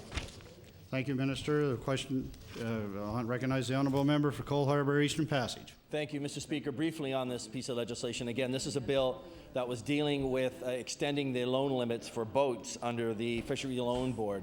And I know that our caucus had an amendment at Law Amendments that was passed, and it is now part of this bill that will ensure that the department within the next year will be doing a review to see the possibility of loan guarantees for first-time owner-operator fishermen who are trying to get into the business. We heard from fishermen at the public consultation process with this bill that this is a concern, that the cost, whether it's a license that's $1 million or $800,000 or a boat that can be as much, that the cost of getting involved in the industry is becoming prohibitive for new entrants who don't have a lot of collateral, and it's something that we particularly wanted to see in the bill. It's a review. It only begins the process, but I'm hoping it will turn the mind of the government to begin to see the benefit of loan guarantees. I will also say that the Liberals introduced an amendment that will, if and when the Department of Fisheries and Oceans federally allows licenses to be a form of collateral, that we will now have the legislation available whenever it's proclaimed, that portion,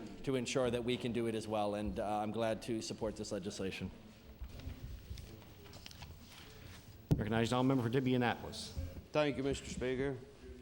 Mr. Speaker, I'm pleased to stand and speak on Bill 257.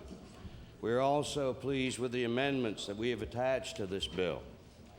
This is a positive step in helping our coastal communities of this province, and the main thing, the people who live in them. We are hoping that's what it does. Mr. Speaker, the original bill only made room for improving our existing fishing fleet. There just wasn't enough into it for our next generation of fishermen. During law amendments, we all seen this, and it needed work. So we took the bill and changed it to include the next generation of fishermen, hopefully.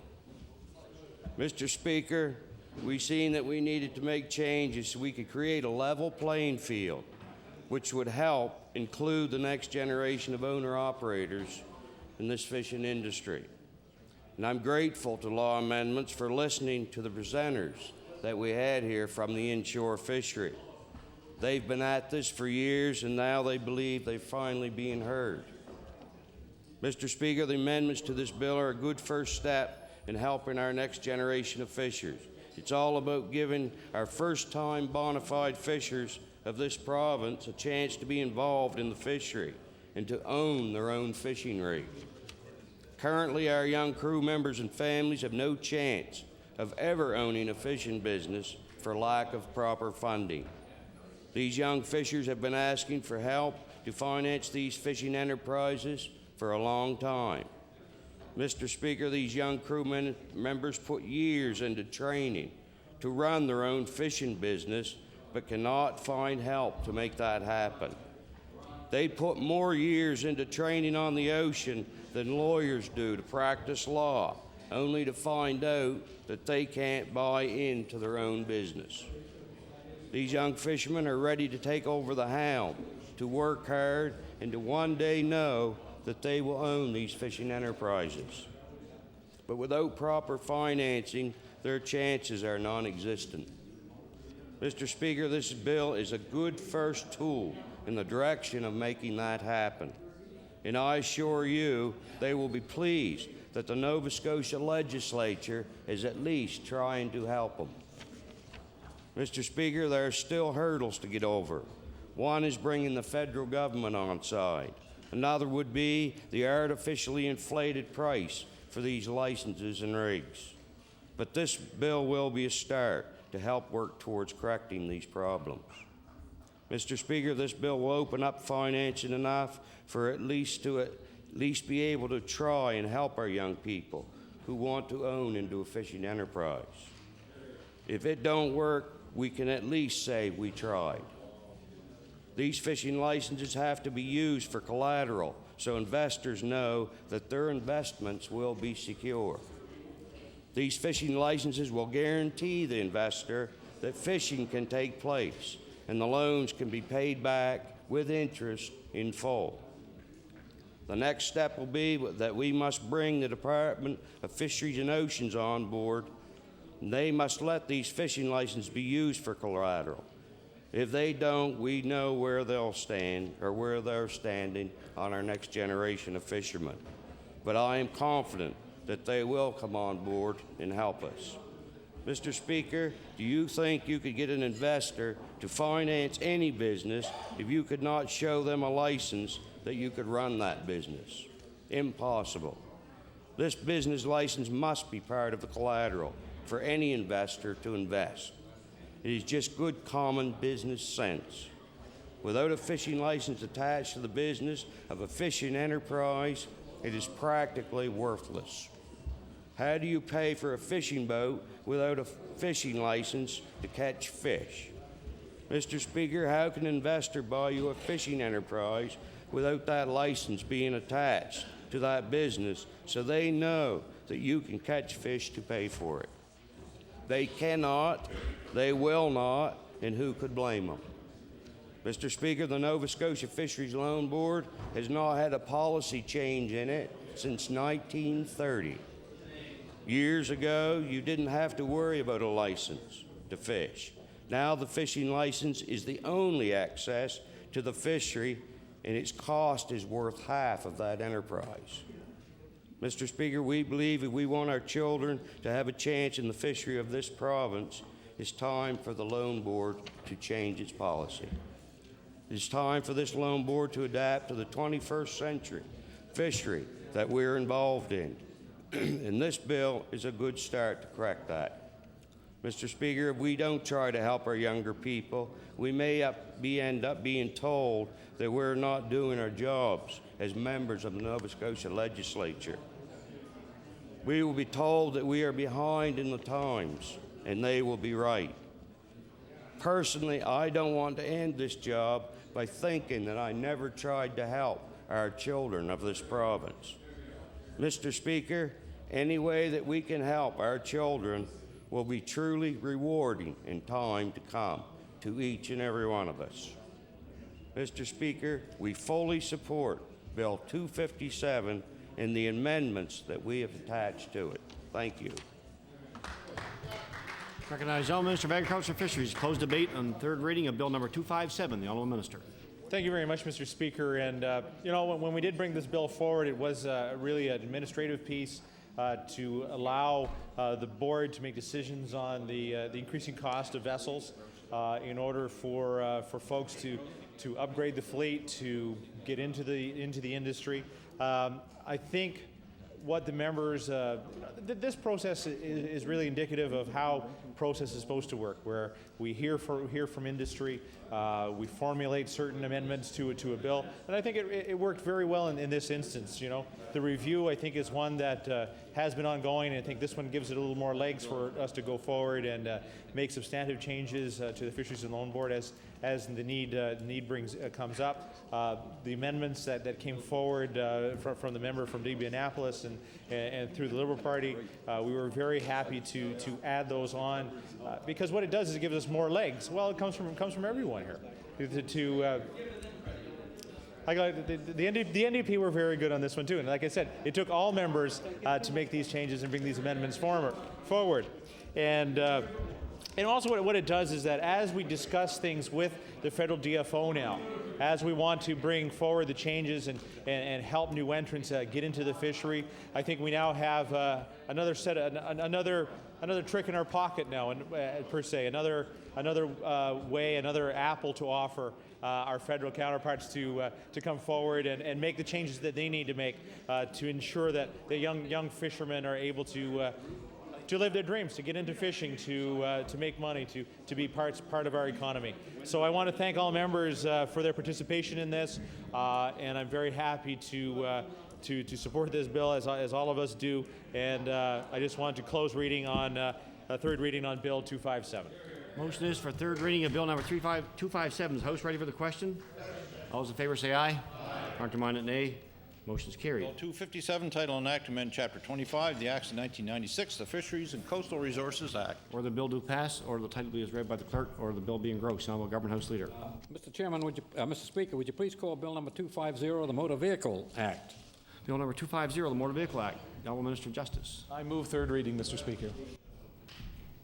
The Honourable Member for Cole Harbour for passage. Thank you. Briefly, Mr. Speaker, on this bill, this was what was known as the Gas and Dash Bill when it came to second reading, which allowed the government to impose certain restrictions on the driving license of people who are involved in the theft of gasoline. I would like to say for the record that the minister, I think, was listening to the opposition with regard to this bill on a couple of issues. First of all, we wondered at the time in second reading why it only applied to theft of gasoline. Amendments were made by the government, supported by the opposition parties, that now allow for this bill to apply to all crimes involving the use of a vehicle, the loss of a license. And also, our party had a bill before the House, and through this bill was able to make amendments to the Labor Standards Code. I want to recognize the work of the Department of Labor and their efforts in this bill as well. We now have much better legislation that ensures that employees are not going to be forced to pay for the theft of gasoline where they are not at fault for that theft, Mr. Speaker, and I think that makes this bill much better, and I'm glad that this bill is a sign of the House working.